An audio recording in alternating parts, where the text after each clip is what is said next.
Hi everyone, welcome to today's webinar. Just going to give it a minute or so just to let others join and then we'll get started.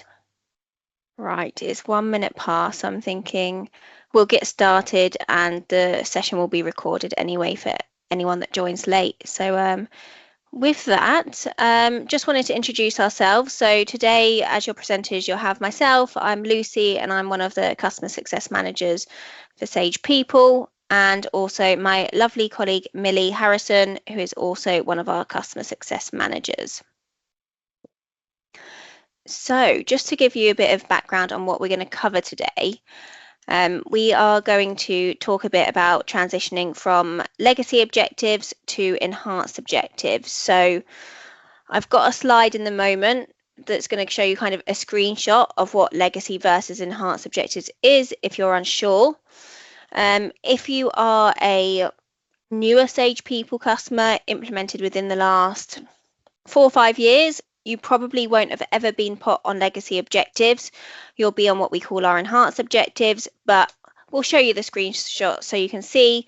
And if kind of you think, oh, I'm already on enhanced objectives, you might want to drop as this might not be relevant for you, or feel free to follow along if you're interested anyway. So kind of first of all, we're just going to cover a bit about the key information on the deprecation. So legacy objectives will be deprecated next year. We'll give you information on the dates and exactly what that means. We'll talk through the functionality differences between the legacy and the enhanced objectives. And then we'll also go on to how to actually transition from legacy to enhanced objectives. And that will include to the updating the user interface to the latest UI for enhanced objectives that was released last year now. So can you go to the next slide, please, Millie? Sorry, I missed the last point as well. We will also cover what's coming next with objectives.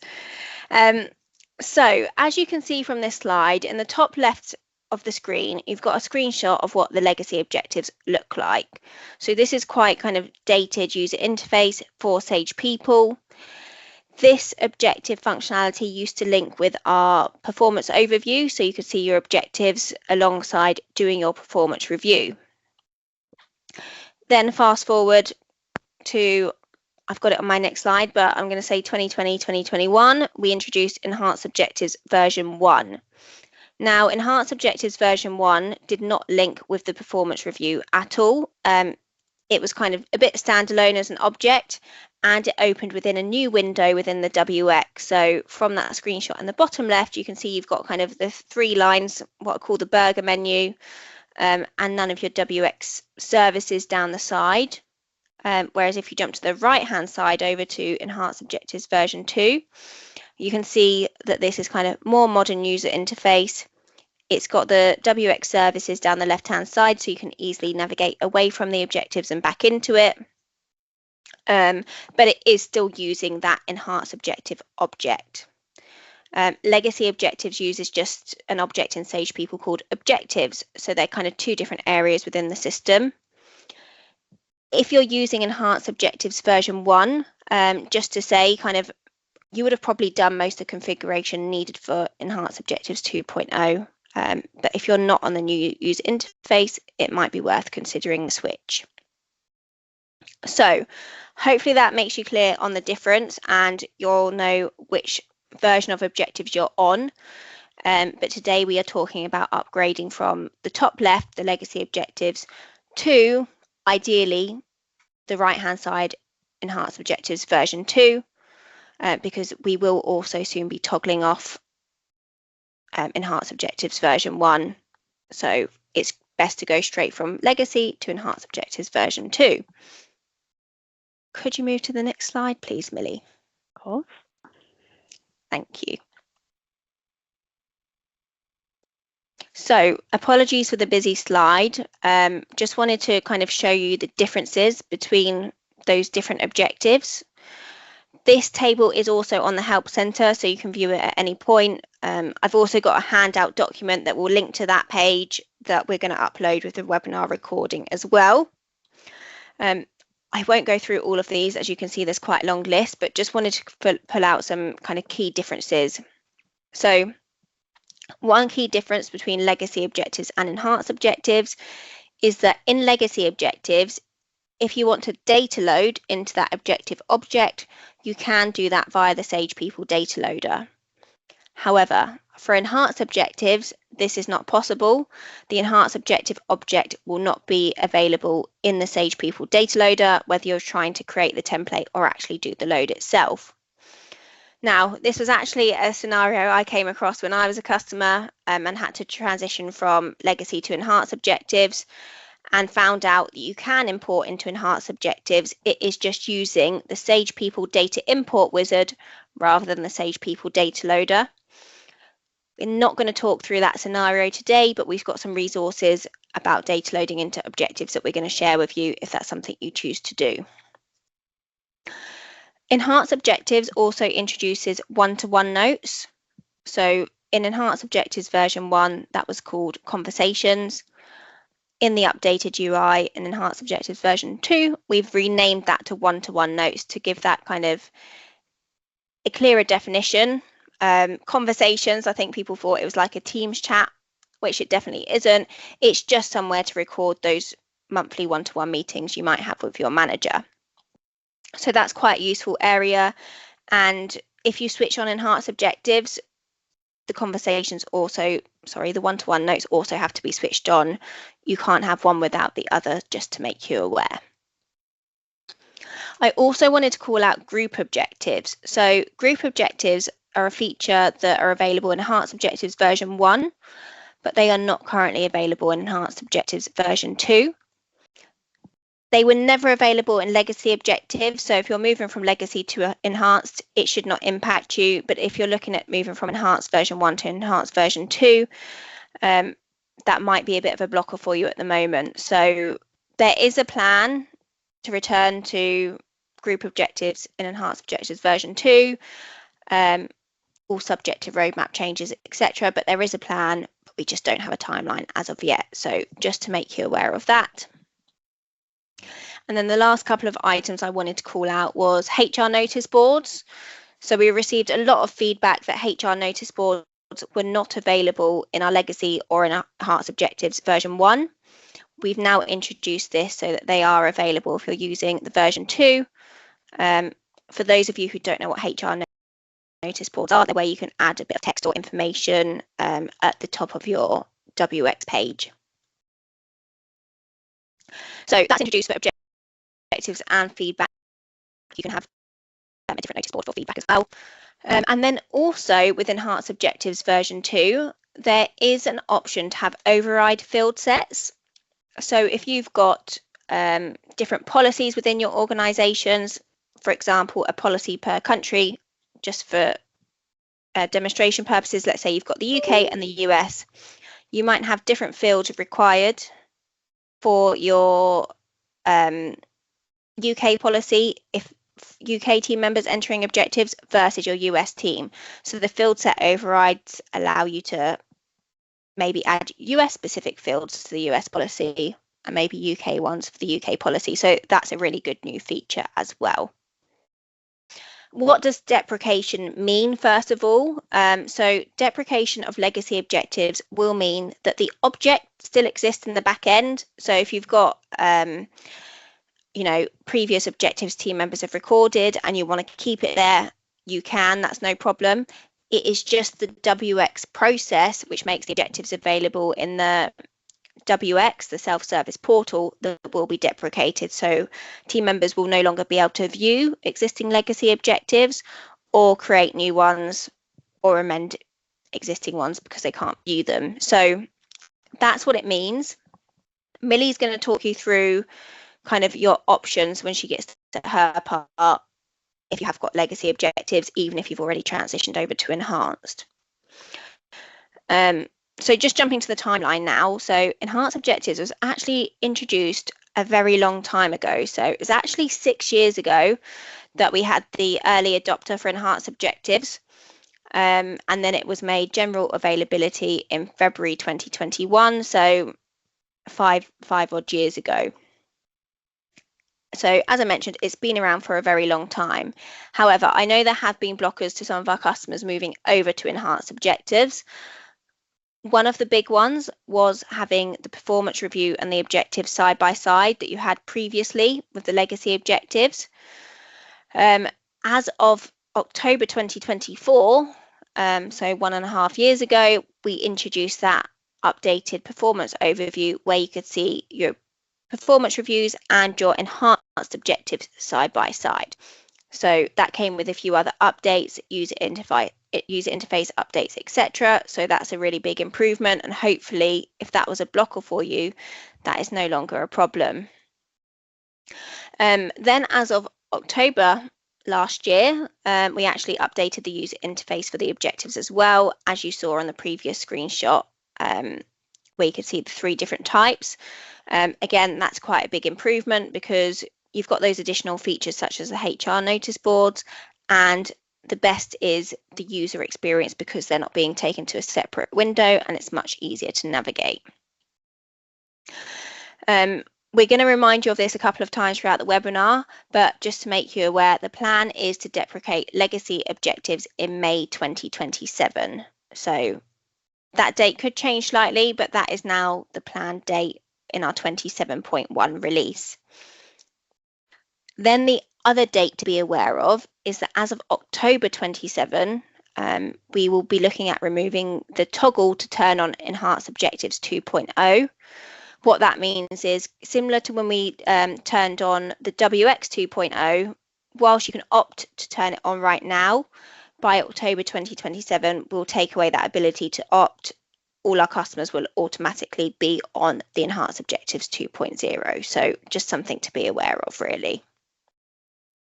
So that's it from my side, just a bit of overview and background about what's happening. And with that, I'm going to hand over to Millie, who's going to run you through how you transition from legacy to enhanced. Perfect. Thank you, Lucy. So what we're going to do is just go through a couple of slides initially, just around sort of recommendations and considerations before we move into kind of the high-level demonstration of how to make that transition. So obviously there's some things to consider before rolling out enhanced objectives, especially if you're obviously moving from that legacy. So we would obviously recommend setting up and testing in your sandbox environment first, making sure obviously you're comfortable with how it looks. You can also review all of your notifications as well that come out. So we'll go through this as part of the demonstration. But if you use action events currently for notifications, it will be an opportunity to review those, as they'll need to be set up slightly differently for using enhanced objectives. So it's a good opportunity to kind of do a little bit of housekeeping around those. It also means that obviously you can get yourself comfortable with the process. That means when you're coming to roll it out to your wider business, you can do obviously updated screenshots to update your internal guidance and training materials as well for your employees, and obviously have that all prepared ready for kind of your internal launch and adoption as well. If you're using permission set groups as well, obviously there are permission sets that go along with rolling out enhanced objectives. So obviously if you have any permission groups set up at the moment, you can obviously add these, the new permission sets to those groups as well. Another recommendation would be looking around doing a cut-off date for legacy objectives, which obviously we'll go into in a little bit more detail in the next slide with kind of what you do with your data that's already in those legacy objectives. So as Lucy touched upon, she had this experience when she was a customer, and so did I. We obviously made the transition from legacy to enhanced, and we did a cut-off date. So we basically said anything that was put into legacy objectives from, say, the 1st of June, we would transfer across into enhanced objective using the data load. Anything that was kind of input before that wasn't transferred across. So you can potentially look at lining that up with your performance review process and things like that. So you're getting people to use the new functionality moving forward. If you obviously have your objectives currently named something different, like goals rather than objectives, you obviously can still rename that using custom labels as well. So just a few things to kind of think about sort of before you move to launching the new functionality. So in terms of data, so obviously you have data still in your legacy objectives. So as we just touched upon, it's looking at perhaps introducing that cut-off date for manager and team member so you can control what data is going in and at what point people stop putting that data in. And then you can obviously make that transfer of data across to enhanced objectives. So as Lucy touched upon already, you can use the Salesforce data import wizard for that data transfer.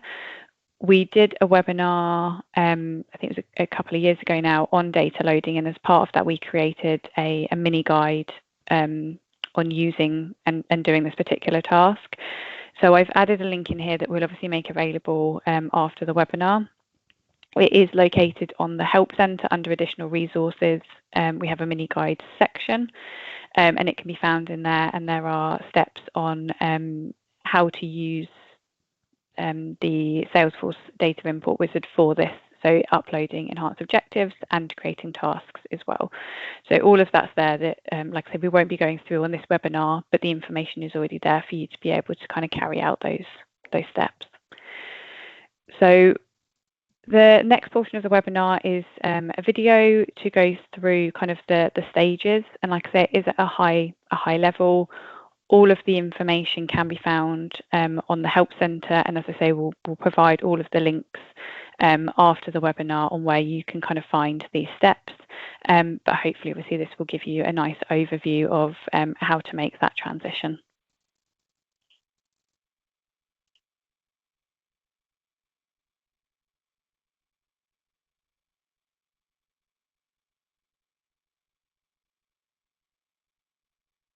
So as you can see on the slide, we've got a number of links in terms of what steps are you going to need to take to migrate from legacy objectives to enhanced objectives.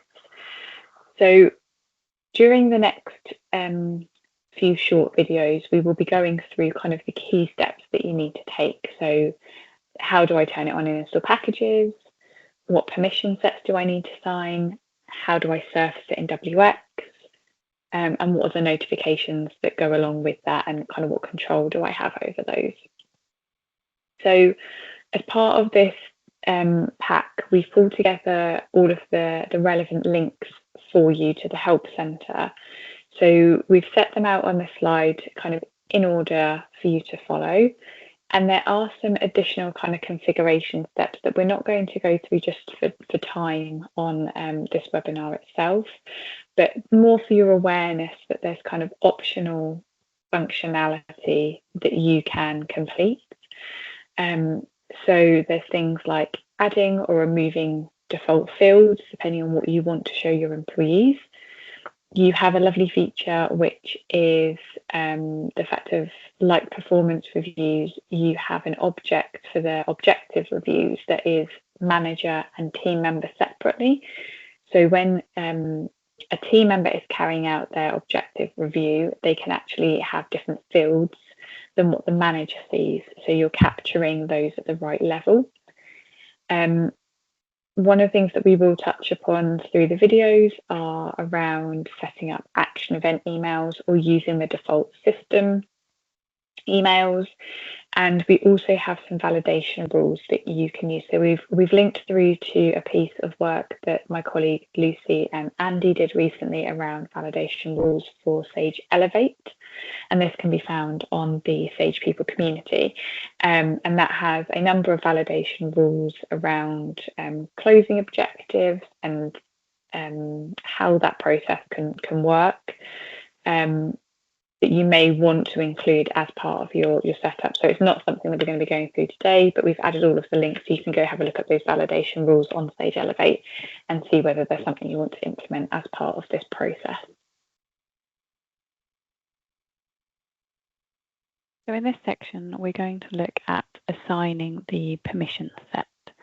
So the performance management package includes 3 permission sets that grant access to the objects and fields that it requires.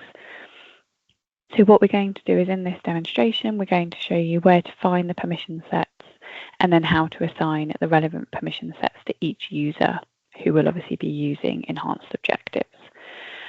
So I've added a slide in just to kind of summarize what we're going to be doing. And on here is a link through to the Help Centre. On this page, you'll find out a bit more about what each permission set is and what it allows access to. So it's just reviewing those and then assigning the relevant one to the relevant team members. So within Sage People, we're just going to navigate to the cog icon and then Setup. In the quick find, we're going to type in permission, and we're going to click on permission sets. So when you come to this page, you'll likely see all permission sets, which obviously there's quite a long list. So what I probably recommend doing is creating yourself a list view where you can just see the performance management permission sets. So you can do this by clicking create a new view. I'm just going to click edit so you can see what I've already got set up. So when you click new, obviously all of this will be blank. So you can mirror this in terms of just giving it a name in terms of performance permission sets. In the specific filter criteria, the permission set name is what we're going to look at. It's going to contain performance. And then you would just click save. This will then give you the list view that will just show the 4 permission sets that are linked to performance management. So the 3 that we're going to be focusing on is these 3 here. So like I say, within the Help Centre, you do have a blurb for each one. So once you're comfortable with who you're going to be assigning what permission set to, you can go ahead and get those assigned. So most of your team members are going to be this team member 1 at the bottom. People who have access to the HR portal, depending on their level, whether a HR manager or HR administrator, will obviously have then the 2 above. So just from a team member perspective, I'll just use this as our demonstration. So you can click into the name, manage assignments, and then here you can see obviously everyone it's currently allocated to. So if you want to add on bulk, you click add assignments. This will then give you your list of all users. So if you've got any list views on, you can select. So if you've got one that is all your team members and that excludes like admins, you could do that. So I'm just going to, as an example, select all my active users. And then we shall tick a couple just to show you how this works. So we'll tick those 2. We're going to click next. So here we've got our list of selected users. We're not going to have an expiry date because obviously they will need access to this moving forward. And then once you're happy, you can click assign. So here, it may be the fact that you get some error messages. So for this example, Robert, it says that it's failed because obviously he already has the permission set assigned, so it doesn't need to assign it to him. Whereas Sherry, this has been successful because she didn't have the permission set before. So you'll be able to see kind of the status and make sure that that's updated accordingly. Click done, and then obviously your current assignments list will update, and then that's the permission set assigned. In this section of the video, we're going to look at how to actually turn on enhanced objectives, which is linked to conversations as well. So as part of that, we'll be turning on conversations and enhanced objectives. And you also have the option to turn on feedback as well. So through the handout and the presentation that we're doing today, we do have links in there to the different areas of the Help Centre where you can find out more about conversations, enhanced objectives and feedback itself, and see whether it's something that you want to roll out within the business. With the different sections, there are additional items that you can actually carry out, things like, for example, in feedback, you can set up feedback templates and things like that. It's not a focus of today's webinar, but it's just to be mindful that there are extra additional steps that you can take to kind of enhance each of these features. So obviously the main focus for this is looking at enhanced objectives and how we get you on to the latest UI and experience that comes along with that. So within your Sage system, we are going to navigate to setup. Within the quick find, we're going to type in install and click on install packages. If you are looking to test enhanced objectives before rolling it out to the wider business, you can set this at policy level, or obviously we do recommend that you build this in your sandbox first before moving it across into production, so you can make sure that you're happy with everything and how the process flows. So within the install package section, we're going to go down to the performance management section and click configure.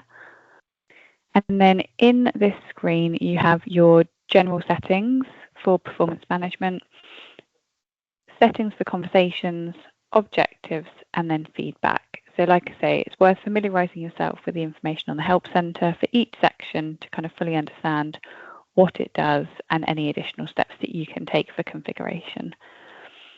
So in terms of the general settings, obviously up the top we've got access. So this is around your cross-reporting managers. So it's just obviously ticking based on your cross-reporting manager setup, which ones you'd like to have access to in terms of performance management. Action emails and email notifications we will cover in a different section, but it's just be mindful, obviously the settings are carried out in general settings, but like I say, we'll go through that in more detail about the two different ways that you can set up notifications that are linked to enhanced objectives. So next section is conversations. So you just have a button here that we can enable it for all policies. So once you click that, you'll see that this section has now been populated and it states obviously which policies it's been enabled for. So we're then going to do the same for objectives. Just for this demonstration, I'm also obviously going to do the one for feedback as well. And as I touched upon, obviously here you have got some additional settings for feedback, and those can be found, sort of more details, sorry, of that can be found on the Help Centre. And then I'm just going to click save. So there you can see success. If I scroll up to the top, that's now saved for all of the relevant policies. And so that's turned on for everyone. So just navigating to policy level, just to show you the settings on there. So I'm just going to do this to select my UK policies and just go on my current UK policy. So under the policy section, you can see here performance management. And here, because obviously we've enabled it at the install package level, you can see it's already ticked here. But you do have some additional options at policy level as well that you can then go through and obviously review. You've got the information eye that you can just hover over to understand more about what that tick box does. And then you can obviously decide whether you select those or not. And like I say, this is per policy, so you can have it differing slightly per setup. So that's how we are fundamentally going to turn it on. It's still not present in the WX yet because we need to do the next step, which is set up the WX service. So in the next video, we will go through that.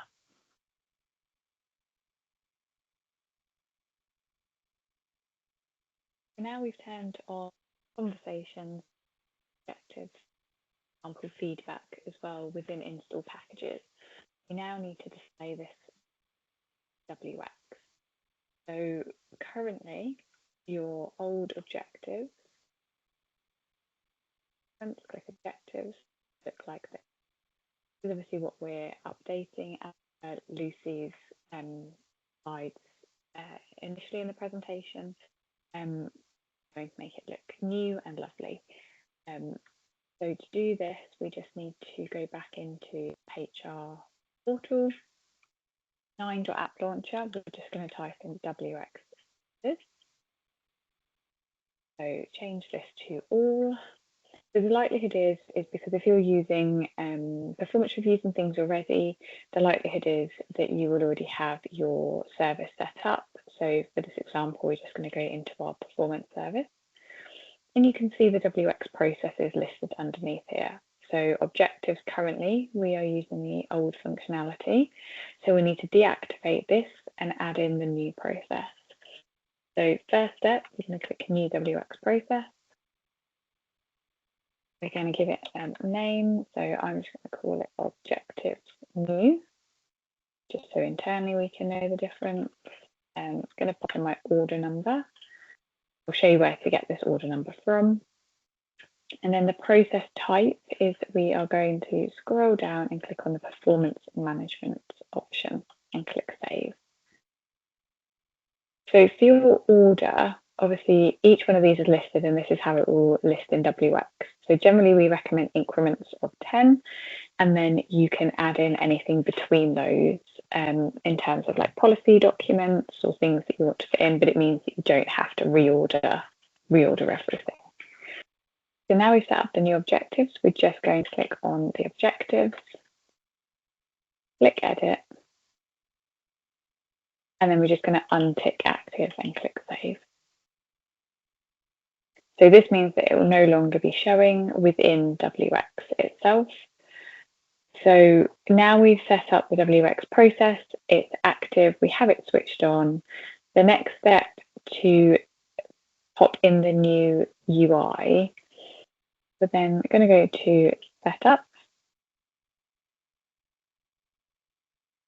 I can install and click on Install Packages. Now I will just flash up a slide quickly before going into this. So for some of those that are on enhanced objectives already, and as Lucy went through the timeline, these have been out for a number of years already, so you may have made that transition. In one of the last releases, so the 25.2 release, we updated the user experience as part of that release. So it may be that actually you've already introduced enhanced objectives, but you haven't made that transition to Objectives 2.0. So for those who are already using it, but just need to take that last step in updating the UI, you can follow these same steps. So as I said, we've gone to Setup, Install Packages. Next to Human Capital Management, we're going to click Configure. We're then going to scroll down on this page and there will be a Features section here. So we've obviously got updates already. So we also did a further release around performance management itself. And that was 24.2 release in October 24. So the main things to make sure that you have are these two ticked on. So the performance management is a redesigned performance overview and related processes in WX. So overview for employees followed by performance overview by managers and enhanced objectives, feedback and conversations in later releases, which is then where this comes into play, is that for those who are using enhanced objectives already, but not on the new UI, this means that the enhanced objectives and feedback process are now available in core WX. So it doesn't move you into that kind of what looks like a separate app. It's all within the same page. So make sure we have both of these ticked. Or like I say, if you're already using Performance Management UI version 2, this may already be ticked. It's good to note that legacy objectives will be deprecated in May 2027, and the enhanced objectives, so this toggle here, will be removed in the 27.2 release, which will be October 27.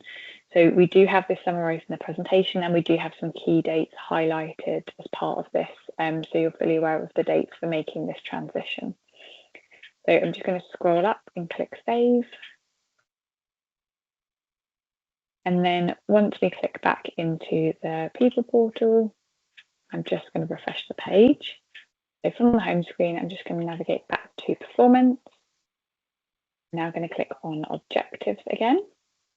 And then this will now load our new interface and new objectives. So you can then start to make yourself familiar with this screen. And as we touched upon in the sort of like considerations and recommendations, obviously, as you can see, it looks very different to what we started with. So it will be things like updating training materials, any guides that you have internally to kind of get employees used to this new experience. But hopefully will be a lot more intuitive for them. So they've got their current objectives where they can view. You've got obviously more details, description, reviews are logged in here, who can view the objective itself, and then obviously a conversation against that, and you can add attachments. So when your employees are updating their reviews, they can go in and review their objectives and add in any supporting information as well. They'll also have the option to see past objectives as well, so any that are closed off, and be able to review the information associated with that. They can add in obviously new objectives, adding in title, tasks, priorities, and selecting any fields that you have chosen to include. So we will touch upon shortly about fields that you can add in and the different field sets around objectives. But now obviously you've got the visibility that you can see. We've got our one-to-one notes. So in terms of the conversation between Steve and his manager. If you've obviously opted for feedback, you'll obviously have your feedback options here in terms of the feedback that's been given to this particular employee. And then obviously you've got the feedback requests where they've been asked for feedback. So like I say, this isn't part of this particular webinar in terms of digging into feedback, but it's obviously something that you can turn on as part of this as well. So one of the other benefits of making the move from legacy objectives to enhanced objectives is when you're completing your performance reviews within Inside Sage, where you have the supporting information tab, the objective information will now draw through to that. So it makes it a really nice feature of tying everything together for the review cycle. So when we were turning on the functionality within install packages, I briefly touched upon notifications. So with performance management, so enhanced objectives, you have kind of out the box emails that will go out of the system in terms of those notifications. So you do have the option to disable those. So I'm just going to navigate to install packages in setup, and we'll just kind of recap on where to disable those and kind of what the options are. So within the performance management configuration option, you have an action emails batch time to set and email notifications. So your action emails is where you have your action event patterns. You may already have email templates and things set up that trigger off of action events specifically for your current objectives. So as we touched upon in the as we touched upon in terms of the recommendations, it is looking at reviewing those, determining what is still relevant, what you want to go out, what the triggers are, whether it's different per action event pattern if you've got multiple for different locations, and then resetting those up based on obviously enhanced objectives. So within this option here, you do have email notifications. So by default, the performance management app will send notifications to users. These are constructed using one or more custom labels. If you don't need these email notifications, or you'd prefer to obviously customize those notifications with action events, you can select this box here to disable the performance management emails. So just to recap, if you want to configure and set up your own custom events, tick this box. If you're happy for the email notifications that go out by default, leave this box unticked. If you are planning on using action events, for performance management, you'll just obviously need to set a batch time and click save. And then that means that once the batch runs, obviously those emails run as well. So that's where you can obviously disable the system emails. And then if I just navigate into the 9.app launcher, I'm going to type in action event patterns. So if we just drop this down as always and do all, it may be that you have multiple if you have different action event patterns per, say, company or location. For this example, we just have one, which is our standard action events pattern. So then in this list, it would be the fact that you would click all. I don't think I currently have any set up in terms of objectives, but if you did, they would be listed here. So your event would be objective and then the trigger. So it'd be worth then going in and reviewing each of those, seeing what is still relevant and what you want to move across to the new functionality. So if you are planning on doing a new action event, you would click new. The event is now going to move to enhanced objective. And then underneath here, you've then got your triggers. So what is going to be the trigger or the action that sends your action event email. So you can obviously set this up and set up your email templates as well. It may be that you want to use similar email templates that you've used for your objectives. If that's the case, you would just need to navigate to setup and update those email notifications to use merge fields now from the enhanced objective object rather than the legacy objective object. Apologies, that's a lot of objectives. So you just need to update those to make sure the merge fields are then bringing in the correct information from the correct object.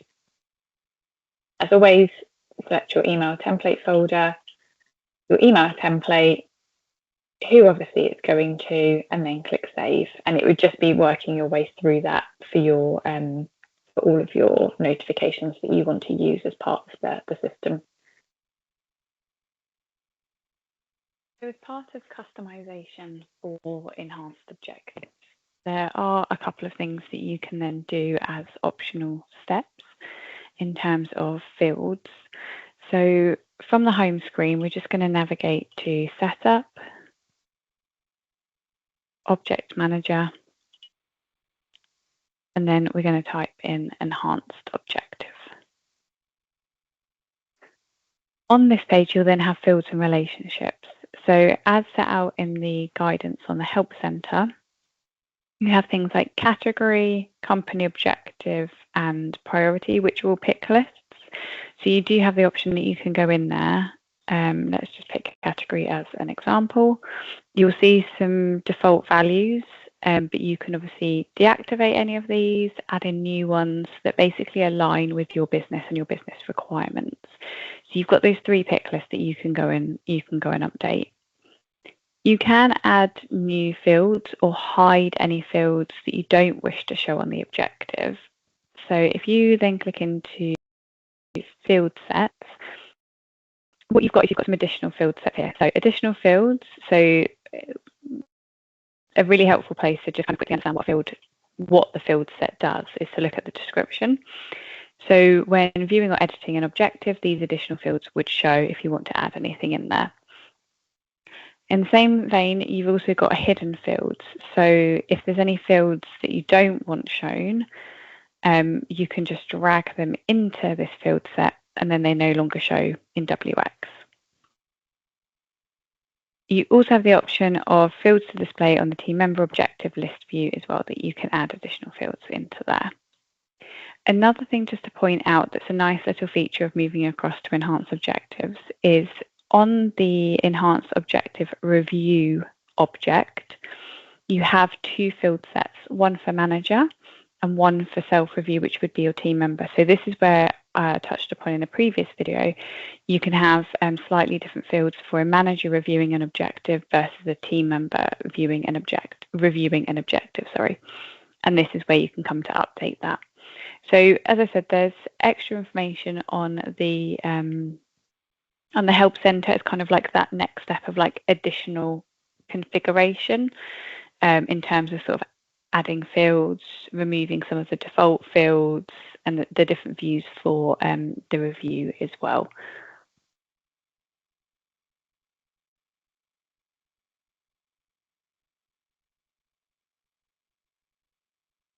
So that is the end of just the high-level overview. So hopefully that was helpful. As you can probably tell by the video that we did, we have got it in bite-sized sections. So obviously those will govern the community as well as the recording for the webinar itself. So I'm just going to hand back over to Lucy just to cover sort of the recent releases and changes. Perfect. Thank you, Millie. So I know there's been a few questions in the chat. I can cover those really quickly before going over the recent releases, just while it's more fresh in everyone's head. So one question was, can we create standard objectives by levels or grades which can be pushed by admin or for global teams? So just on that one, so there's a few options. So your line managers, they can create objectives in bulk for their team members. So if you want to assign, the same objective to all your direct reports, you can do that quite easily in enhanced objectives. There isn't a particular feature to push them by level or grade by admin, but I have seen customers bulk data load them, say once a year. So that's quite common. I have also seen customers create them automatically with flows. I don't know the detail of exactly what that entails and system limits, etc. But I have seen customers create their objectives via flows. So yes, it's technically possible, but kind of standard out of the box is mainly the manager piece. We've also been asked if you need a standard Salesforce license for the HR manager permission set instead of the platform license, and what does that HR manager permission set do extra? So the HR manager profile should basically align with the HR manager permission set, and the HR manager profile requires the Salesforce license, not the platform license. The team member permission set allows the team member and the manager to use those features within the WX, etc. Whereas the HR manager permission set gives access to the HR manager for people within their HR department, basically. But we'll send out, I think Millie's got it in her deck, but we'll make sure it's on the handout as well. The page on the Help Center that describes these and what those permission sets do specifically, but it is pretty much, they're aligned to the specific profiles we have as standard in Sage People. And then we've had another question about how do you know if you're on Enhanced Objectives 1.0 versus 2.0? Is this related to enabling performance management UI v2 in the package configuration? So it will be hopefully the one of the first slides we showed you that compared the screenshot of legacy versus enhanced version 1 versus version 2 should help you depict which one you're on and which one it matches. But it is actually the other tick box, not the performance management UI v2 one, because that gives you access to the enhanced performance reviews. I think it is called, Millie, correct me if I'm wrong, is it objectives and feedback? I think so, yeah, it's the one above that one. So yeah, there's two together that are highlighted in the video, and it's the one above that. So if they've already got performance UI v2 ticked and the other one unticked, it's just to tick that secondary one. Perfect, thank you. What I'll do is sorry, go on, Millie. I was going to say what we can do, if we've got time at the end, we can just flick back to that that first slide just to kind of flash that up on screen before we drop off the call, just in terms of that comparison. Yeah, exactly. And I can also, in the handout document we're going to share, I'll put these questions and the answers, and we can add screenshots to those answers to just make it as clear as possible as well. So that is all the questions I've seen in the chat, but please do keep them coming. I'll check again at the end if there's anything else. But just to move on to recent releases and changes. So I'm going to cover these quite quickly because Millie's covered them very nicely in her video anyway. But Millie, could you just jump to the next slide, please? So this is the updated performance review user interface. This view only works with enhanced objectives. Just a note on this. There are two WX processes relating to performance reviews. There is one called the performance overview, which is the one on screen. There is also an older one just called performance review. The performance review process does still work, but we don't recommend using it at all. We recommend just using the performance overview because this is the most up-to-date one. So this gives you access to your objectives side by side, as in this screenshot. It also has auto save functionality, and yeah, it's the best one to use. So make sure you've got WX process performance overview turned on, not performance review. Perfect. If you could go to the next slide, please, Millie. Perfect. Again, Millie's been through this, but this is just kind of some screenshots of the updated user interface for enhanced objectives. So if your screen doesn't look like this, then you'll either be on legacy objectives still or enhanced objectives version 1. Next slide, please, Millie.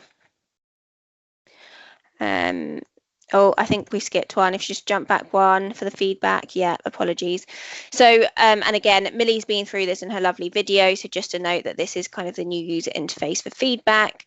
Unlike Enhanced Objectives version 1, it splits out your feedback into my feedback about me and the feedback that I'm going to give to my colleagues.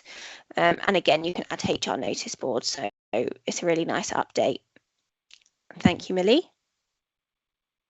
So just a bit about what's coming next. So if you could skip to the next slide, please, Millie. Just got to kind of flash up the safe harbor statement here to say this is kind of roadmap items.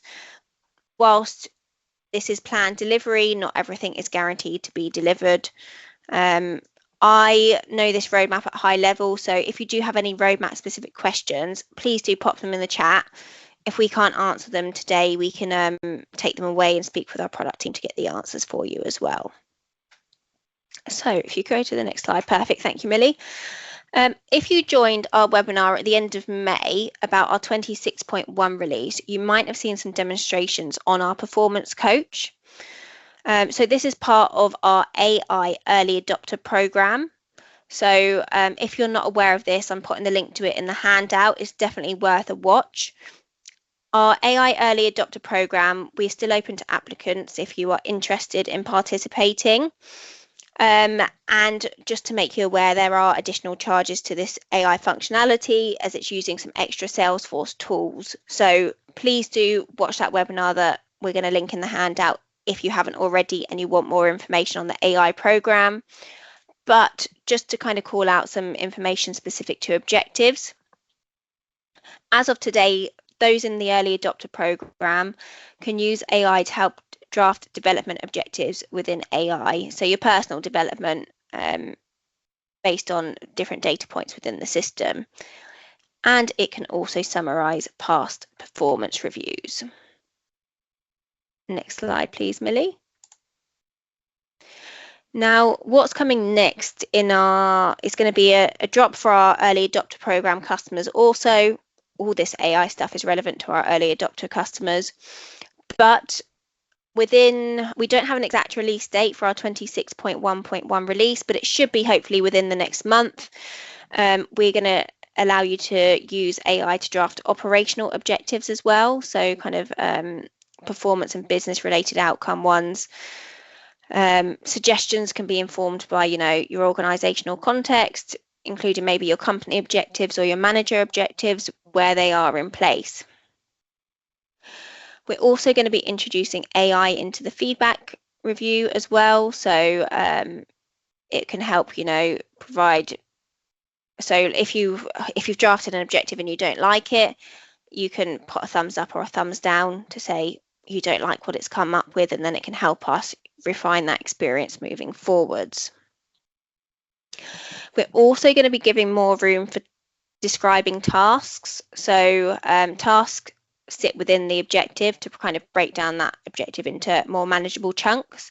And at the moment, the field limit is 120 characters. We will be increasing that to 255 characters, which will make it much easier to capture those additional details.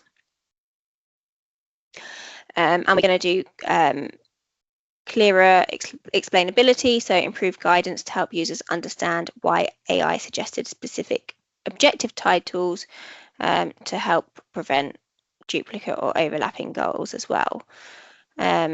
So there's lots coming on in this space with AI and objectives. It's a big area we're focusing on. There's even more coming. We're due to have a 26.1.2 drop. Next slide, please, Millie. And that is due to take place in probably around September, but again, that date could change. But that's going to help with summarising feedback responses, refining objective drafts, etc. So that's all coming hopefully towards the end of the year. And then finally, in 26.2, we're going to be doing some work on tracking team performance progress in a conversation. So that is planned for October, November time. Again, those dates could shift, but that is all on the roadmap for the moment for our improvements to this area. But as I mentioned, this is customers that are part of our AI early adopter program. AI will be general release from 26.2 is the plan, but we're open to customers participating in that scheme kind of earlier if you're interested. Brilliant. If you could go to the next slide, please, Millie.